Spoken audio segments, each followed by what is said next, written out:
2030 বিশ্বকাপে বাংলাদেশকে ইতিহাস গড়ে প্রথমবারের মতো মূল পর্বে জায়গা করে নিতে পারবে, নাকি এশিয়ার 8টি টিকিটের লড়াইয়ে জাপান, দক্ষিণ কোরিয়া ও সৌদি আরবের মতো শক্তিশালী দলগুলোর ভিড়ে আবারও থেমে যাবে বাংলাদেশের স্বপ্ন? 3 মহাদেশ ও 6 দেশে আয়োজিত হতে যাওয়া 2030 বিশ্বকাপের বিশেষ ফরম্যাটে সরাসরি সুযোগ পাবে আয়োজক দেশগুলো, আর এশিয়া থেকে থাকবে সীমিত সংখ্যক টিকিট। তাই বাংলাদেশের সামনে চ্যালেঞ্জটা কতটা কঠিন, আর হামজা চৌধুরীকে ঘিরে নতুন আশার বাস্তবতা নিয়ে বিস্তারিত থাকছে প্রতিবেদনে।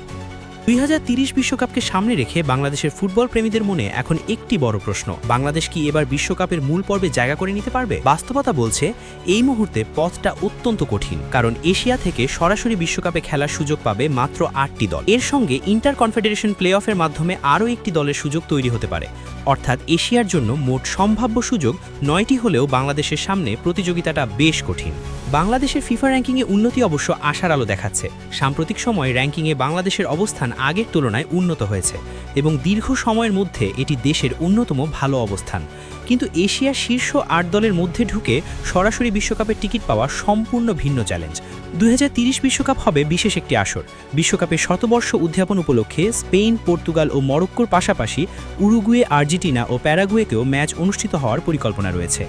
আয়োজক হিসেবে এই 6 দেশ সরাসরি মূল পর্বে জায়গা পাবে, ফলে বাকি দলগুলোর জন্য বিশ্বকাপের টিকিট পাওয়ার লড়াই আরও গুরুত্বপূর্ণ হয়ে উঠবে। এশিয়ার বাছাই পর্ব বাংলাদেশের জন্য সহজ নয়। নিচের সারির দলগুলো প্রথম ধাপে হোম ও অ্যাওয়ে ম্যাচে মুখোমুখি হয়। এরপর আসে গ্রুপ পর্ব, যেখানে একাধিক ম্যাচ খেলে দলগুলোকে নিজেদের অবস্থান শক্ত করতে হয়। তৃতীয় ধাপে এশিয়ার শক্তিশালী দলগুলো মুখোমুখি হয় এবং এখান থেকেই সরাসরি বিশ্বকাপে যাওয়ার পথ তৈরি হয়। যারা সরাসরি জায়গা করতে পারে না, তাদের জন্য পরবর্তী ধাপে প্লে অফের সুযোগ থাকে। বাংলাদেশের সবচেয়ে বড় সমস্যা হলো তারা এখনও বাছাই পর্বের দ্বিতীয় ধাপ পেরিয়ে তৃতীয় ধাপে নিয়মিত পৌঁছাতে পারেনি। ফলে বিশ্বকাপের 8টি সরাসরি জায়গার হিসাব করতে গেলে বাংলাদেশের সামনে বিশাল ব্যবধান রয়েছে।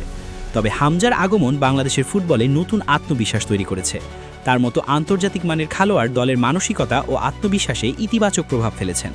শক্তিশালী প্রতিপক্ষের বিপক্ষে বাংলাদেশ যে লড়াই করতে পারে, এমন বিশ্বাসও তৈরি হয়েছে। তবে বাস্তবতা হলো হামজা একা বাংলাদেশকে বিশ্বকাপে নিয়ে যেতে পারবেন না। একজন বা দুইজন প্রবাসী ফুটবলার দলে যোগ দিলেই দীর্ঘদিনের সমস্যার সমাধান হবে না।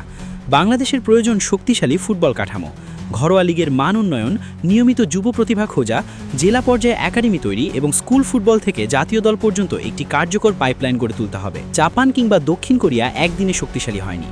দশকের পর দশক পরিকল্পনা, বিনিয়োগ ও কাঠামোগত উন্নয়নের মাধ্যমে তারা বিশ্ব ফুটবলে নিজেদের জায়গা তৈরি করেছে।